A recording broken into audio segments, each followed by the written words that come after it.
I've been kind of agonizing about how to cope with my World in Flames Days of Decision combination.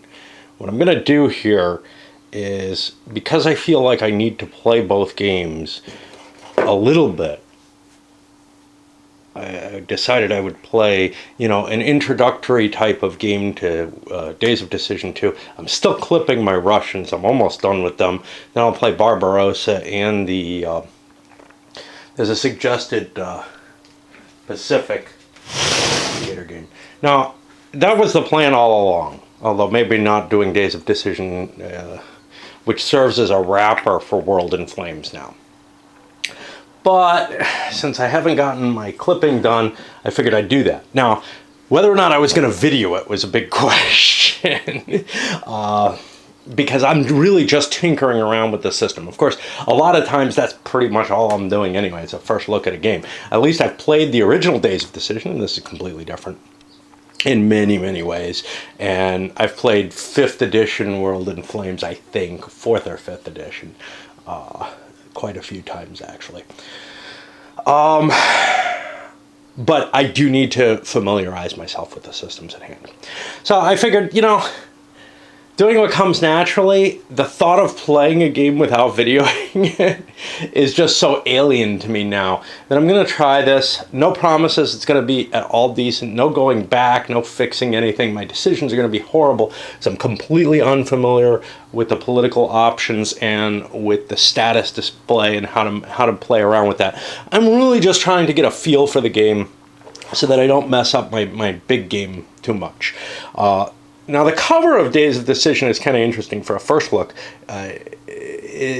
You have what appears almost an homage to the old Origins of World War II cover. Not as well done, but nonetheless. Okay. So, again, the concept of Days of Decision 2 is different from the original Days of Decision. The original Days of Decision was, this is a game to help you set up with. You can use DoD2 for that, but it has 2 other purposes. It also is a standalone game. Now, the original Days of Decision could be a standalone game, but it was a pretty crappy one. This one includes significant military possibility because it extends to the end of the war. So you get to play the whole of World War II out at this very, very abstracted level with a real focus on the geopolitics and somewhat less on the details of the military, though. And finally, it can serve as a wrapper for World in Flames, where you either start this, get to a certain point, set up World in Flames, but you keep playing Days of Decision, intermingled with World in Flames, or right from the very beginning you set up World in Flames. And this begins in, 36, I think. I don't have a turn record, but I do have some charts. There's going to be some bookkeeping in this game. Yeah, it starts in 36 here. I don't know if I'm going to photocopy these. I'm certainly not going to write on them if I have a limited number of them. But I've got to kind of figure out how to handle them properly. Yeah, this has every power. That's their... Not quite sure what goes on that. Doesn't look like it doesn't look like there's much that goes on there. You're just going to be... so what do we have here? We have bids here. That's what people use. Bids and purchases. Everything that they spend money on. So I don't really know that I need this. With so many copies, I may try using it, writing lightly enough that I can erase. I think I have to keep more of a history of what's going on, though, than can be maintained on those pages. Because things like declarations of war are not noted in any way. Okay, let's look at what we have in the game. Because we don't really know all of it. So, if a treaty is enacted, this has certain effects on other powers, including the U.S. entry effects, which translate over. The U.S. entry system in this completely replaces the World in Flames one. For good or ill, the World in Flames one is kind of more complicated in some ways, but this one, because it works directly to the political actions, actually works more cleanly, I think, in conjunction. It doesn't have a whole big set of rules and special cases on everything. And then here are effects on other countries if you declare war. Each player, and there's what, 7, 8, I don't know, 7 different major powers or something like that, maybe 8. The U.S. has to always play China, though. It has this set of basically 9 different things they can do, and this is pure old days of decision.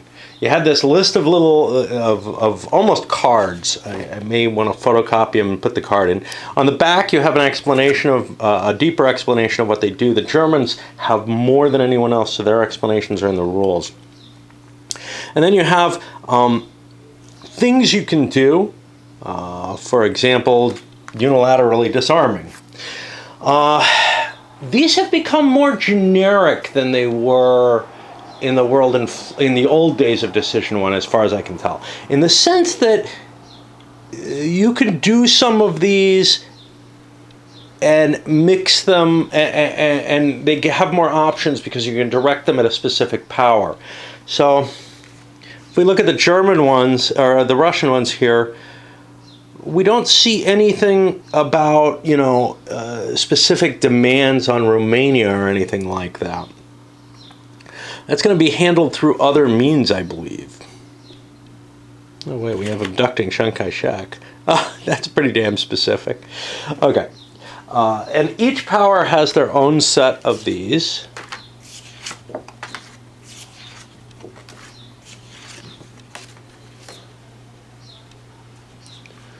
Wait, the French have...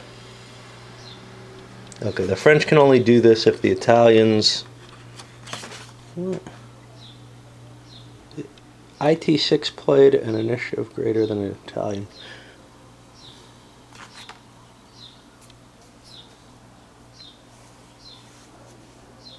Well, these don't even make sense to me, but maybe if I read them they will. And that's something I have not done yet. I haven't read through all the different options. The German sheet, as I said, is a little different. It has some 15 different options. They only are numbered up to 14 because there's the 0 option. The 0 option for each country is sort of a pass. You pick one of these options, which gives you some minor benefit. We'll go more into these options. They don't work quite the way the old ones did. The Japanese, and I didn't count how many we have, but we'll get more into that. In addition to the national options, you have these international options, which unfortunately are printed on the map. I wish there was a player aid card with them on them as well. But these are more generic, like destroying a treaty that you have, guaranteeing a particular country, starting a League of Nations operation, calling in credit, which has both good and bad effects. So if you are a creditor nation and you call in credit, you get more money off of it, but everybody you're calling in the credit on dislikes that you've done that. Now, you don't have to do it. It doesn't have to be the creditor nation that does it. Another nation that sees some big creditors out there and wants to hurt their political standing in the rest of the world can try to call the interest in the same manner. Oh, tracks. You have your political effectiveness track, which is going to determine something. Like I said, I'm not really terribly holding this game in my head. It may modify some of your die rolls for getting things off. I think it does, but here, I think it actually is the key factor. That's a carryover from the old days of decision, where you roll dice against your political effectiveness, essentially, to see if the option that you tried to get going actually happens. And it's hard to get your political effect. If your political effectiveness is down, it's really hard to get it up. So you want to try to not lose political effectiveness in the game, or else you end up unable to do anything throughout. Then we have this initiative track, which is going to keep track of, there's two kinds of initiatives in the big wrapper game. There's going to be the military initiative, but this is the political initiative. And that's going to determine who gets to fire off events first. And it also affects how valuable their bids are. Which we'll see, and it can generate bids, I think, for you. Extra bid points. Oh, what do we have here? We have a bunch of little tables that I'm not going to go too much into, but like these determine certain countries are limited as to what minors they can control, certain of the major powers. There's the League of Nations. When you have a coup, you have to roll here. When there's a civil war, you have to roll to see how the forces are distributed, and it's all pretty random. And then this game does cover weather. You'll be using, when we go to the World in Flames Days of Decision combination, we'll be using the World in Flames weather rules instead. But these give you a kind of simplified set. This is the political status display. This is the newest thing in the game. Yeah. Now there's a Days of Decision 3 which builds on this. I didn't see that cheap, so this is what I have. Each country has its own little space on the hex grid. On the big hex, right? And then you have certain ideologies which are set up in different spheres. So for example, this is the communist socialist ideology. The USSR is here in pure Marxism, but they can actually wander about throughout socialism without destroying their government. There's an option that allows you to basically throw that all out. Other major powers here, you have the US, Britain, France is somewhere in here, China. This is kind of odd. So to call Chiang Kai-shek's government truly on this maybe capitalism, certainly not social democrat, it's certainly not a democratic society, and it really seems this is more democratic. I mean, in a sense you could say, look, Italy and Germany, not pure capitalisms, but about as close as, say, France or China had, right? France and China had certain socialist aspects already in place. There is a level of socialism or in the fascist and Nazi ideology. There's no question about that. The citizenry, including the corporations, owed something to their government in a way that the West didn't see as much at this point, although I'd have to say things have moved a bit for most countries since World War II. Okay. But I'm particularly bothered by the Chinese because I just don't feel like Chiang Kai-shek was that far bought into a democratic capitalistic system and was almost as close to a dictatorship in terms of the ideological situation. Very much a opportunist or realist in terms of, well, look, you know, we're not going to hold elections if they don't, you know, if they don't serve our purposes particularly well, you know. So given that both the Soviets and the Nazis, at least to some extent, had provisions to hold elections, I don't see much difference between the two ideologically. So there's something else being represented here, even though it's clean and pure to, you know, say there's an ideological breakdown between these. In the base game, major powers can't leave their ideology. There's some options that allow that. The minor powers are kind of scattered out all over the place. And these guys over here are all in the center space, true neutrals. And what used to be the sort of political influence counters still exist in this game. These things here. But instead of just being a, hey, I have certain political dominance towards, me, now it's actually going to be represented on this chart.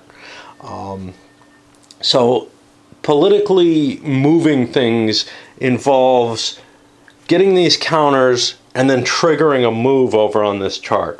And each player, when they take a political action card, when they take a turn that allows a political action, they also have to trigger a minor in order to move. Now that's usually going to be to your advantage because you have some control over their movement, and you can pick one that you want to solidify their new position in. And those will just move around on the track. And we'll see how that happens during play, because I don't want to go too much into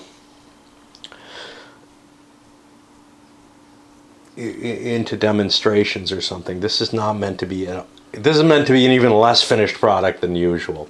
And then you have this world map here, which, man, the graphics of the inset, you might say, oh, that's cool. This causes me immediate headaches, this kind of when I'm trying to look to see, I'm moving along through Africa.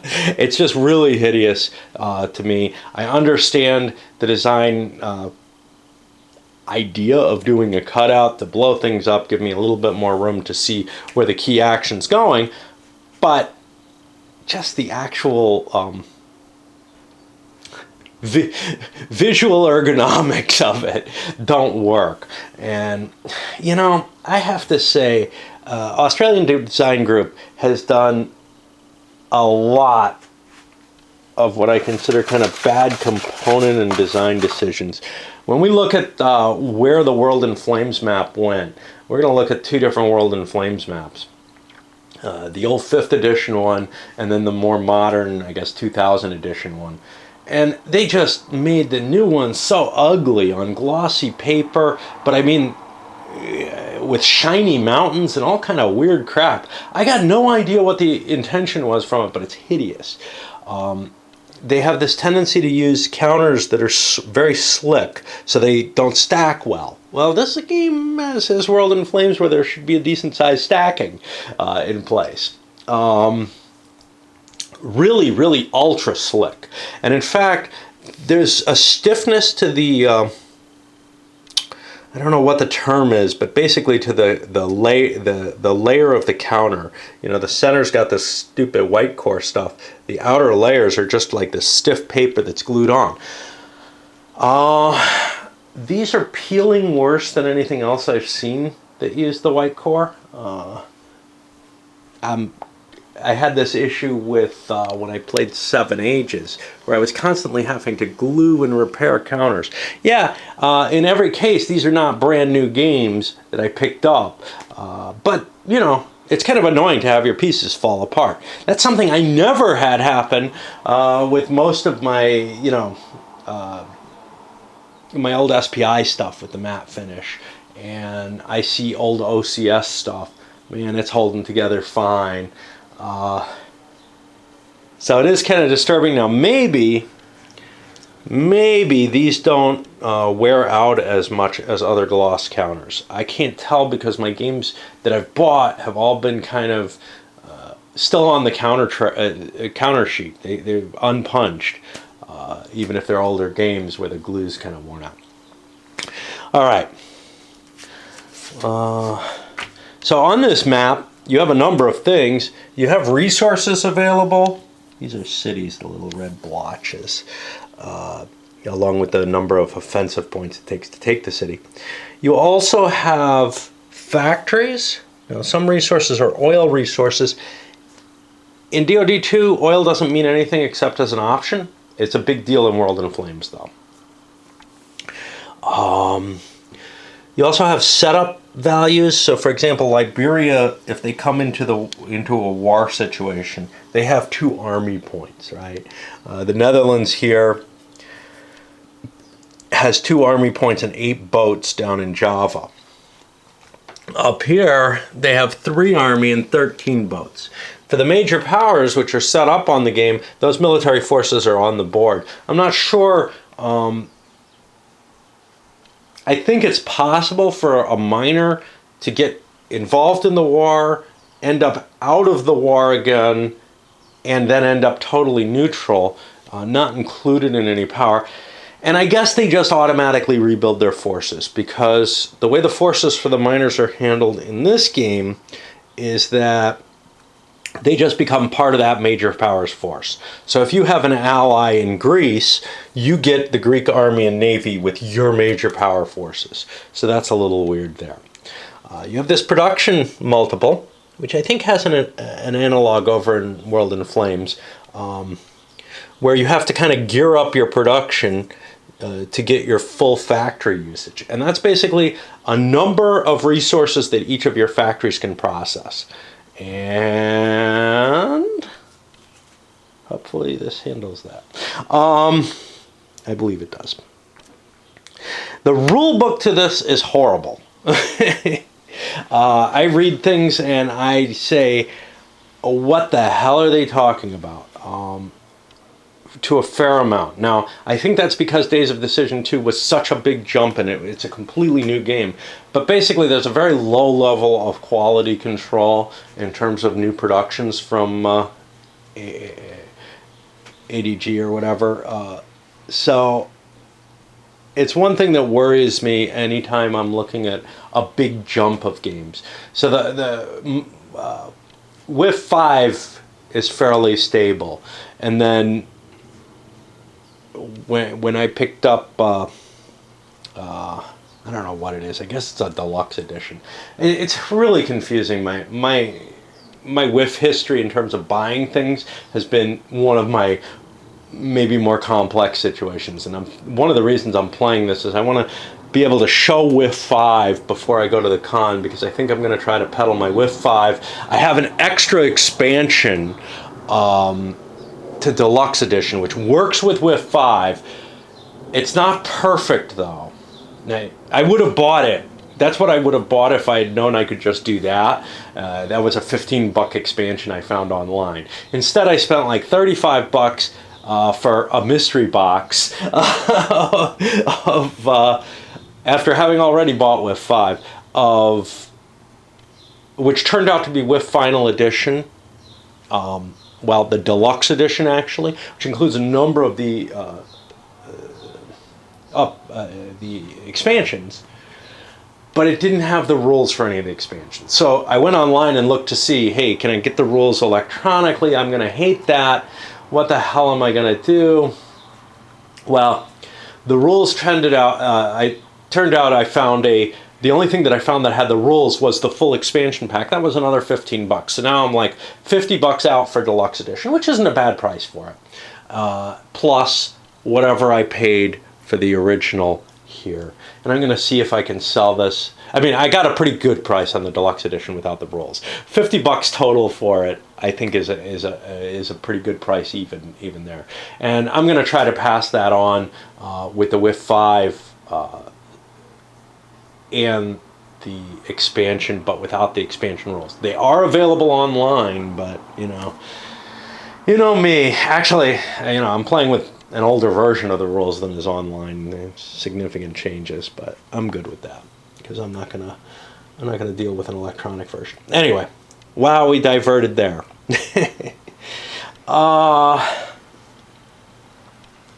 So yeah, you've got.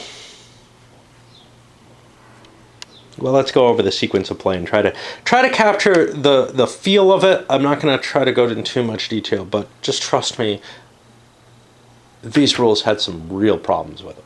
There are other problems with the WIF Deluxe Edition rules, which is that the way they integrated all the expansions is kind of funky.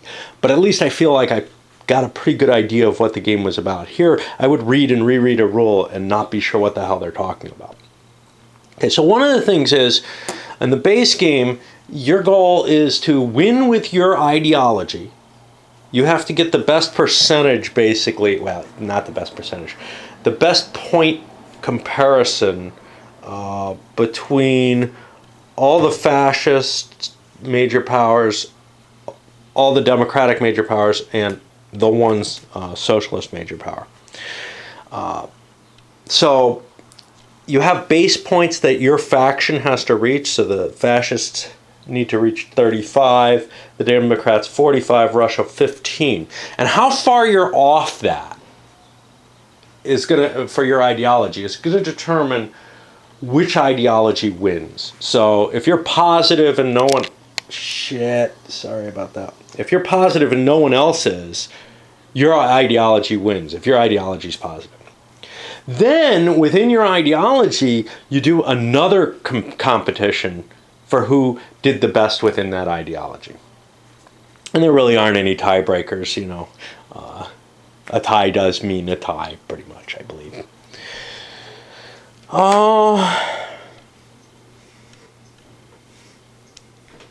So that's kind of the base victory goal there. The way the sequence of play works is you determine initiative. Okay, on the first turn you're not going to do this, and we have monthly turns here. I think the original Days of Decision was not monthly. I think they were yearly turns, if I recall correctly. It was not a long game. It was really meant to set up World in Flames. This is a big old game on its own, which is why I'm not sure I'll do the whole thing. So you secretly allocate bids for each major power under your control. All players reveal them simultaneously. So this is one of the places where the rules were really bad. They discuss bids all over the place. It isn't until the very end of the rule book that they let you know that bids are bought with money at a one-for-one basis. That's what my assumption was. But I was just sitting there cursing it. What the fuck is a bid? Because there are bids that you can get that aren't based on money. And I don't know how you record them, but you have them. Okay. So what you're going to be doing is bidding on the opportunity to have a higher initiative on the, or a lower initiative is how they actually word it. Lower rank, first versus eighth or whatever. Initiative on the table. Actually, I don't know which way they word it. I think they probably word it both ways because it's that confusing. And then that's also that's going to affect the order in which you get to play your action. Now, your action, you want it to go early because there's a chance that actions will end before they go, before somebody gets to do them. You add your positional modifier to your major powers bid. I believe that's this thing. And then you rearrange this initiative track to indicate the next turn, I guess. I may end up using an extra set of counters there. I'm not sure there's a reason for it. But there's someplace in the setup where it seems to indicate that there's two initiative tracks for the base game, not including this one. And that's kind of weird. Okay. It could just be a typo that got through. Like a paragraph's worth of typo. Next, you're going to do the political affairs, and you can pick an option. This is an initiative order. You pick an option if you get an option to play. You pick one option, and it can be one of these guys. If it is, nobody else is going to get to play that best turn, or it can be one of your personal options. And then you pay to use it. I thought you have to roll. I thought you had to roll to get them off. Maybe you don't. You pay to use it. You place one of your control markers on the map to affect the minor countries. And basically what that's going to be is you put these guys to manage the point changes. So for example, if I did this It's War here, for the Japanese, Argentina gets a +1. They're in my favor a little bit. Brazil gets a -1. They drop. I get a negative political effect marker. Each country has its own positive and negative political effect markers, which works out fine because we've got this map here to determine what the effects of all these pro and negative responses actually do. I take effect on U.S. entry, and then I apply any specific effects for that event. Then I must activate a minor country of my choice, unless I declared war. And that activation is to roll some dice. Is to take into account all the different modifiers on that minor.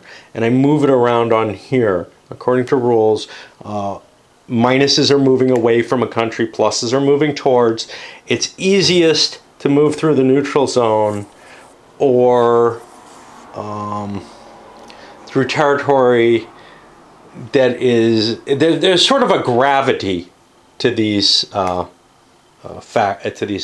ideologies. So once you're kind of in one, it's harder to get out of it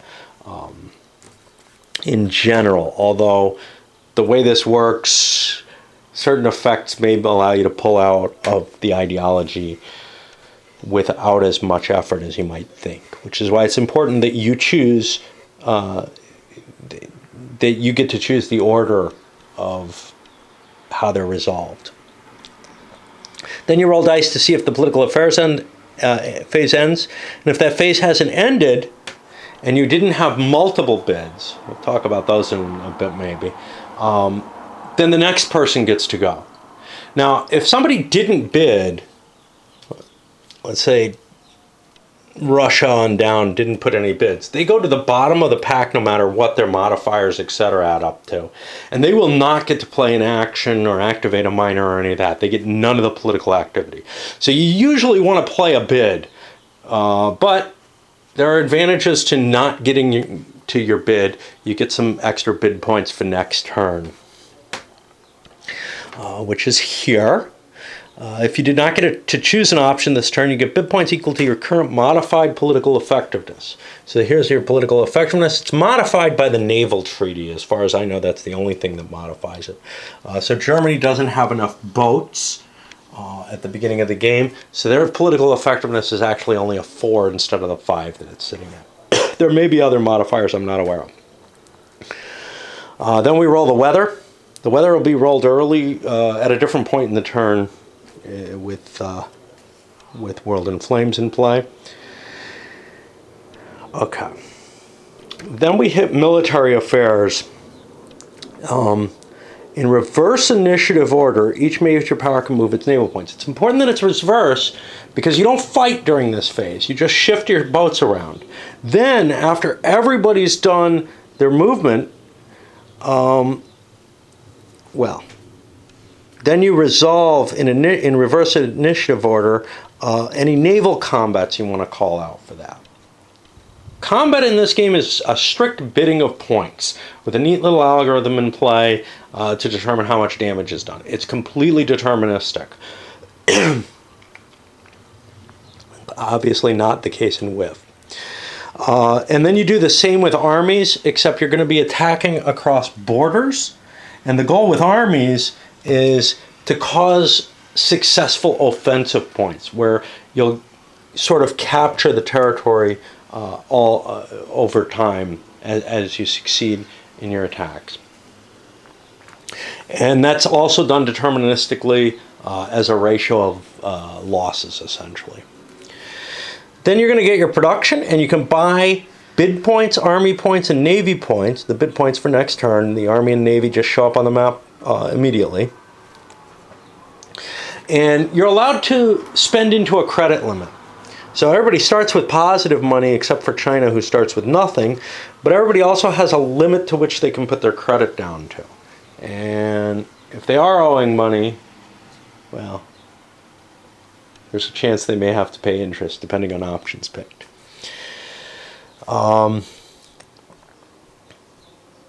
You determine whether you've completely conquered a territory. That's going to be adding up all the cities, basically, I think is the result. So British East Africa would only cost 2 successful offensive points, but the Belgian Congo here would cost 2, 5,